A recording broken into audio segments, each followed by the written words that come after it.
अस्सलाम वालेकुम फ्रेंड्स, आज हमारे पास टॉपिक है लिथियम आयन बैटरीज़ जो हज़रात अपनी गाड़ियों में लगाना चाह रहे हैं। उनके लिए हमने ये वीडियो कवर की है।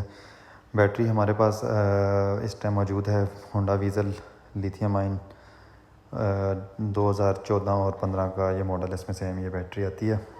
तो इसके ऊपर हमने कंप्लीट एक ट्यूटोरियल बनाया है जिसके भी मैं सेल्स खोल के इसके BMS से जो टेक्नोलॉजी यूज़ हुई है, BMS से कैसे इसके कनेक्शन बने हुए हैं और इसके अंदर एयर का कैसे फ़्लो हो रहा है और इसका टेम्परेचर कैसे कंट्रोल होता है, ये सारी चीज़ें इसके अंदर हमने कवर की हैं। हम साथ साथ बैटरी खोलेंगे तो बताएंगे। ये गाड़ी का जो है ना, ये यहाँ से ये इसका इन्वर्टर लगा हुआ है इसके अंदर, मतलब इस बैग के अंदर इस गाड़ी का इन्वर्टर लगा होता है। जिसका टोयोटा के अंदर आते हैं उसके फ्रंट इंजन के अंदर होते हैं, इसका इन्वर्टर इसके साथ होता है। जितनी टोयोटा की गाड़ी है इनका बैग के अंदर तकरीबन इन्वर्टर होता है। ठीक है, अब ये जो इसकी जो होल्डिंग है ये बेसिकली एयर देगा, यहाँ से एयर देता है इसको, मतलब कि इसको ठंडा करने के लिए ताकि इन्वर्टर कूल रहे। फिर इसके अंदर सारी ये ऊपर डक्टिंग हुई हुई है, ये डक्ट पूरी यहाँ से इसके अंदर से लेके जाएगी और यहाँ से आउट करेगा और यहाँ से ये सारा इसका सिस्टम है। तो यहाँ से और ये सेल्स के अंदर से बाईपास होगी और जो गर्म हवा है वो यहाँ से आउट हो जाएगी। इधर फिर होजिंग लगी होती है बैग के अंदर, फिर यहाँ से निकालता है। ये पूरा हर गाड़ी का मतलब जितनी भी गाड़ियाँ हाइब्रिड हैं या इलेक्ट्रिक हैं उनका ये कूलिंग का सिस्टम होता है। अभी तो एयर के साथ जो है ना वाटर कूलिंग सिस्टम भी कुछ गाड़ियों के अंदर आए हुए हैं, जैसे टेस्ला वगैरह वो दे रही है। तो ये चीज़ें जो है ना ये बहुत ज़रूरी है। जिस तरह भी यहाँ पे कुछ लोग हैं जो कन्वर्जन कर रहे हैं, मतलब कि इस बैग उठाएंगे और टोयोटा के अंदर डालेंगे। अब मैं ये वीडियो बनाने का भी तकरीबन मकसद ये है कि आप लोगों को समझाया जाए कि ये जो चीज़ें हैं, मतलब कि जिस तरह कंपनी ने बनाई कि यहाँ से एयर इनटेक हो रही है, अब ये पूरा कुछ स्लाइड है, मतलब कि ये पूरा का पूरा जो है ना ये बंद है, इसकी यहाँ से आवाज़ आएगी और कहीं से निकलेगी लीक नहीं हो रही। अब जब यही बैग उठाओगे किसी और गाड़ी में कन्वर्जन करोगे तो एयर कैसे कंट्रोल होगा। तो ये बड़ी चीज़ें हैं इसमें, पर ये साथ कौन आपको बताते हैं।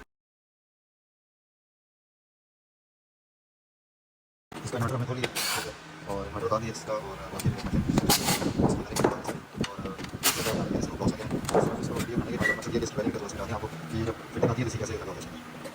ये इसके दो कंप्यूटर्स लगे हुए मेन, इसमें 4 ब्लॉक्स आते हैं। एक ये इसकी एक ब्लॉक ये कनेक्ट हुआ है, एक ये इनकी BMS है, ये दोनों इसके BMS हैं। ठीक है, और अंदर इसके 4 ब्लॉक्स हैं और चारों ब्लॉक BMS के थ्रू कंट्रोल हो रहे हैं, मतलब कि ईच सेल कंट्रोल्ड है। मतलब कि इसमें कोई वो नहीं है कि जिस तरह आप बाईपास वाला सिस्टम, ये विद BMS लगा हुआ है और पूरा कंट्रोल्ड इन्वायरमेंट के साथ है। मतलब कि एयर इसकी जो आपको पहले बताई, प्लस इसके वोल्टेज कंट्रोल सिस्टम जो है ना सारा इसमें लगा हुआ है।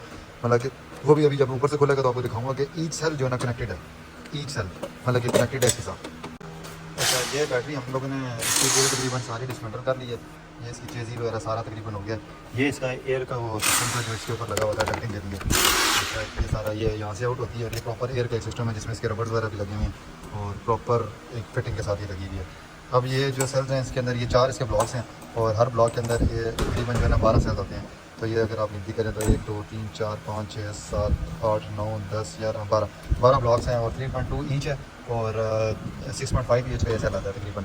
और ये इसमें 4 ब्लॉक हैं। अच्छा, अब मेन चीज़ जो थी वो बताने की और समझाने की, तो ये इसको ब्लॉक सीधा करूँ।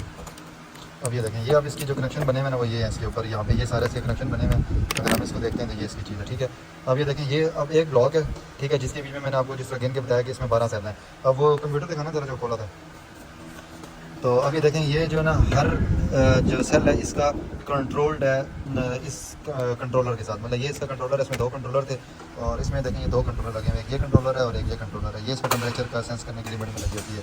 अब ये जो कंट्रोलर है ये आप ग्रिप इसके अंदर लगेगा, ठीक है, और इस पर मेंशन ये देखें सारा ये जो ना इसमें ये ICs वगैरह ऐसी सारी लगी हुई है और ये सारा बैलेंसिंग और चार्ज डिस्चार्ज को कंट्रोल करने के लिए सारा इसमें सिस्टम लगा हुआ है। ये इसी तरह का एक और कंट्रोलर है और जो हमने नीचे यहाँ पे रखा हुआ है ये बड़ा है।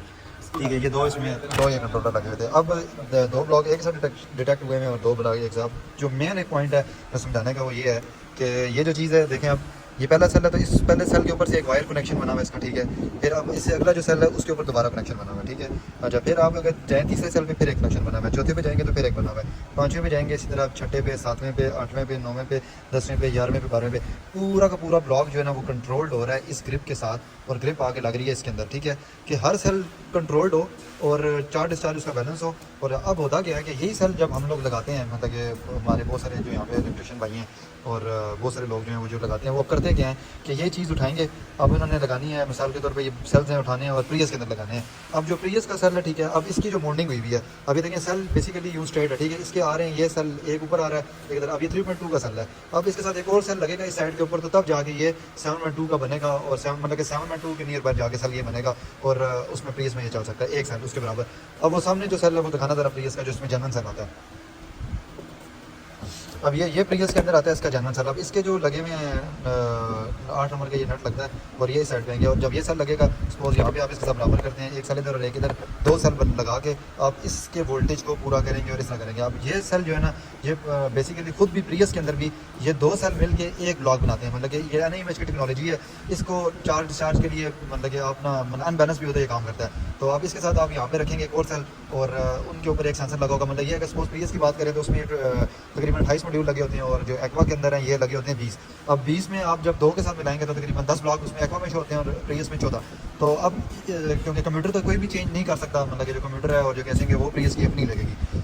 अब मेन जो चीज़ है इसके बीच में कि आपने करना जो जब ये वाले सेल आप लिथियम लगा रहे हैं उसके अंदर, तो आप क्या कर रहे हैं कि 4 सेल इस 2 ब्लॉक्स के अगेंस्ट आप 4 सेल रखोगे। ठीक है, जब 4 सेल रखोगे तो उसमें सेंसर लगा हुआ है प्रीवियस की अपनी जो कंप्यूटर है उसमें लगा हुआ है एक। तो अब इसमें जो ओरिजिनल लाइन है वो हर सेल के साथ ये ग्रिप में आ रहा है। तो अब कंपनी ने शायद ये ज़्यादा दे दी है, मतलब मेरे ख्याल में, मुझे तो ऐसा लगता है। बट ये जो लिथियम की प्रॉपर्टी है कि ये जो है ना विदाउट BMS इसकी परफॉर्मेंस जो है, जो हाई एंड परफॉर्मेंस है इसकी, जिस तरह कंपनी क्लेम करती है कि ये 10 से 12 साल चलते हैं, एक तो परफॉर्मेंस आपकी कम हो जाएगी, दूसरा ब्लास्ट होने का बहुत ज़्यादा डर है, आग लग सकती है। जिस तरह हमारे पास बहुत सारे केसेस आए हैं और मैं आपको दिखाता हूँ। यहाँ पे हमारे पास एक बैटरी पड़ी हुई है, ये भी लिथियम की है। और ये हमारे पास अभी एक कस्टमर थे, वो आए हैं, उनकी हमने बैटरी उतारी और इसमें जेन्युइन बैटरी लगाई है। अब ये भी देखें बाईपास हुई हुई है। बाईपास कैसे हुई हुई है कि अब हर से असल में जब ये बैटरी बनी हुई थी तो हर सेल के ऊपर डिटेक्शन थी, मतलब कि एक सेंसर लगा हुआ था। अब उन्होंने क्या किया कि प्रीवियस में लगा हुआ था, एक ये लगा हुआ है सेंसर, फिर 1 2 3 छोड़ के फिर एक ये लगा हुआ है। अगर आप थोड़ा सा गौर से देखें, ये लगा हुआ है, फिर 1 2 3 छोड़ के एक ये लगा हुआ है, फिर ये लगा है, फिर ये, इसी तरह इन्होंने एक छोड़ के लगा के वो 14 ब्लॉक्स के पूरे किए। और यहाँ पे देखें ये सारी कट एंड वेल्ड की हुई है ये चीज़। अब ये देखें ये सारी इसकी जो है ना कट एंड वेल्ड हुई हुई है। ये ब्लॉक था, ये दिखाने का मकसद ये है कि इस ब्लॉक ये तारा क्यों है। ये देखें यहाँ पे देख रहे हैं स्पार्किंग, ये सेल ख़राब हुआ है, ब्लास्ट हुआ है। और ये देखें ये नीचे देख रहे हैं ये पिघली हुई जगह सारी, ठीक है, ये ब्लास्ट हुआ है और स्मेल आ रही थी। कस्टमर थोड़ा सा तेज़ था, उसने गाड़ी की नेगेटिव उतार के ग्राउंडिंग खत्म कर दी और प्लग आउट कर दिया, तो ये सेफ्टी होगी, नहीं तो ये ब्लास्ट करती। तो ये हमारे पास सामने केसेस पड़े हुए हैं कि मतलब कि ये जो है ना इन फ्यूचर, अभी नहीं, हो सकता है जिस वारंटी पे आपने बैटरी ली है वो वारंटी एंड हो, या हो सकता है कभी भी देखें हैजर्ड कभी भी हो सकता है ये।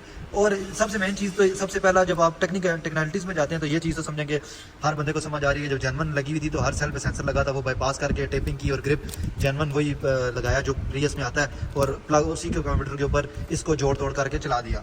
एक चीज़ चलो वो भी होगी। अब मसला ये है कि जब आप इसको जब ये ख़राब होगा उसकी डिटेक्शन कैसे होगी। डिटेक्शन इसमें भी चेक लाइट नहीं आई थी, बस स्मेल आ रही थी।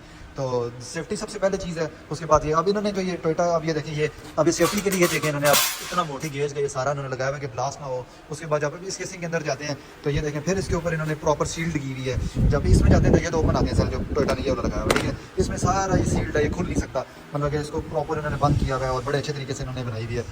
तो ये सारी वीडियो बनाने का मकसद ये है कि बहुत सारे लोग हैं हमें दिन में कॉल करते हैं, लिथियम के बारे में पूछते हैं। हम लोग लिथियम को इसीलिए डिनाई कर रहे हैं फ़िलहाल, जब तक ये पार्ट नहीं बन सकता। ये पार्ट बनेगा, ये सेल्स इसके साथ लगेंगे और टोयोटा में इंस्टॉल होंगे विद प्रॉपर, ये इस तरह की एयर की डक्टिंग होगी उसकी कि एयर कंट्रोल्ड हो, क्योंकि यहाँ पे गर्मी इतनी ज़्यादा होती है। जब आपकी एयर ही कंट्रोल नहीं हो रही होगी तो ये क्या लाइफ इसकी होगी, फिर तो इसको लगाने का मकसद नहीं है। फिर आग भी लगने का डर है, तो फिर आप जब लाइफ भी ना मिले और डेंजरस भी आप अपने नीचे बम लेके घूम रहे हों तो फिर उससे बेहतर है कि फिर आप ओरिजिनल पार्ट ले लें और वो लगाएं। तो जब तक ये इस पार्ट के ऊपर वर्किंग हमारी जारी है, जब तक ये इसी हालत में ये ग्रिप टोयोटा के साथ मैच नहीं होगा तो उस टाइम तक जो है ना हम लोग इस पे फिलहाल तो इसको हम सेल नहीं कर रहे। हाँ, हमने लेके बहुत सारी रखी हुई है, ये भी पड़ी हुई है, वो भी पड़ी हुई है, इस डब्बे के अंदर भी पड़ी हुई है और भी बहुत सारी हमने लेके रखी हुई है, वर्किंग कर लिए रखी हुई है, पर सेल के लिए नहीं रखी हुई। और हमें जो भी बंदा कॉल करता है इस पार्ट को खरीदने के लिए, हम उसको यही कहते हैं कि भाई आप जो है ना ओरिजिनल पार्ट ले लें, अदरवाइज़ आपको कहीं से अगर मिल रही है किसी भाई से तो आप वो लगा लें। तो सिर्फ मेरी ये वीडियो बनाने का मकसद ये है कि जो हज़रात मुझे कॉल करते हैं, ये वीडियो मैं उनके लिए बना रहा हूँ कि ताकि मैं उनको ये सेंड करूँ, ताकि मुझे हर कस्टमर को अलग अलग समझाना ना पड़े कि लिथियम में क्या फ़र्क है, जो टोयोटा के अंदर ये ओरिजिनल टेक्नोलॉजी आ रही है इसमें क्या फ़र्क है और हम इसको क्यों नहीं लगा रहे, क्या कॉज थी वो जो मैंने आपको वीडियो में दिखा दी कि वो कॉज क्या है। तो ये आफ्टर इफेक्ट्स आ सकते हैं, हो सकता है अल्लाह करे ना है जिन्होंने लगा लिया है, और जिन्होंने लगानी है तो वो थोड़ा सा इसको पहले देखना स्टडी कर लें। जान और गाड़ी मेरे ख्याल में सबसे पहले जान है, फिर गाड़ी है, फिर ये बैटरी है। तो अल्लाह बेहतर करे सारों के लिए। तो मेरी वीडियो यहाँ तक ही थी, ये मैंने सारा खोला इसलिए पूरा पैक खोल के आपको डिसमेंटल करके दिखाने का वजह यही थी कि ये चीज़ें जो है ना, ये देखें आप, इसके साथ ये ग्रिप इसका अपना आया हुआ है, ठीक है, ये ग्रिप इसके साथ आया हुआ है। ये हर ग्रिप क्यों आया हुआ है? इसीलिए आया है कि ये जो है ना प्रॉपर तरीके से इस BMS के थ्रू कंट्रोल्ड हो के ये चले। जब आप ये कंट्रोल्ड ही नहीं होगा तो फिर इसमें क्या काम करना है? तो ना इसकी इतनी लाइफ होगी और डेंजरस अलग है कि डिटेक्शन में नहीं जाएगा तो ब्लास्ट हो सकता है। सबसे ज़्यादा चीज़ है, ज़िंदगी इंपॉर्टेंट है। तो आप इसको ज़रा थोड़ा खुद भी सर्च करें कि जब भी BMS, जब भी लिथियम आयन का जिक्र होगा, लिथियम आयरन फास्फेट का जिक्र होगा, साथ BMS का जिक्र होगा। विदाउट BMS इसको चलाना डेंजरस है। बैलेंसिंग नहीं होगी, ब्लास्ट होगा। बैलेंसिंग नहीं होगी, सेल जल्दी ख़राब होगा, रेजिस्टेंस बढ़ाएगा, IR बढ़ाएगा। रेजिस्टेंस जब इंक्रीज़ होगी तो आपका टेम्परेचर इंक्रीज़ होगा, टेम्परेचर इंक्रीज़ होगा तो अंडरस्टूड है कि ब्लास्ट होगा। तो जब और दूसरा सबसे मेन चीज़ ये होगी कि आपका टेम्परेचर भी बढ़ रहा है और प्रॉपर डक्टिंग भी नहीं हुई तो ब्लास्ट होना ही होना। फिर तो प्यारे भाइयों, ये ज़रा करें, समझें, देखें, उसके बाद चीज़ परचेज़ करें। चीज़ें इतनी रह जाती हैं, जान बड़ी प्यारी है। ओके जी, अल्लाह हाफिज़। ये स्पेशली वीडियो मैंने बनाई है उन कस्टमर्स के लिए जो मुझे कॉल करते हैं और पूछते हैं इस बैटरी के बारे में। जो मैंने खोली वो भी दिखाई है आपको। बैटरी जो वहाँ पे पड़ी थी वो टोयोटा की है, ये होंडा की है। और टोयोटा में जो ओरिजिनल सेल्स हैं, जो NIMH के 15 मॉडल तक ये वाले सेल्स आते हैं। फिर उसके बाद एक X1 सेल है, वो आता है। और नई गाड़ियों में भी एक्वा में 22-21 मॉडल तक यही सेल आया, ठीक है। जो 22 के नई शेप आई है, जो भी जनरेशन चल रही है, जिसको सेकंड जनरेशन आप कह लें, उसके बीच में भी लिथियम आयन नहीं आया, नई टेक्नोलॉजी है, उसको ट्यूबलर बैटरीज कहते हैं, वो लगी है उसके बीच में। वो भी आप चेक कर सकते हैं। यारिस के अंदर आया लिथियम, बट वो भी पैक इसके बीच में कन्वर्ट करके आप नहीं लगा सकते। तो चीज़ का डिफरेंस है, कंप्यूटर्स का डिफरेंस है, कंप्यूटर नहीं हो सकते। तो ये सारी डिटेल वीडियो सीधे बनाई है। तो अल्लाह पाक सब पे रहम करे और सबको अच्छे तरीके से काम करने की तौफीक अता फरमाए। आमीन सुम आमीन। अल्लाह हाफिज़।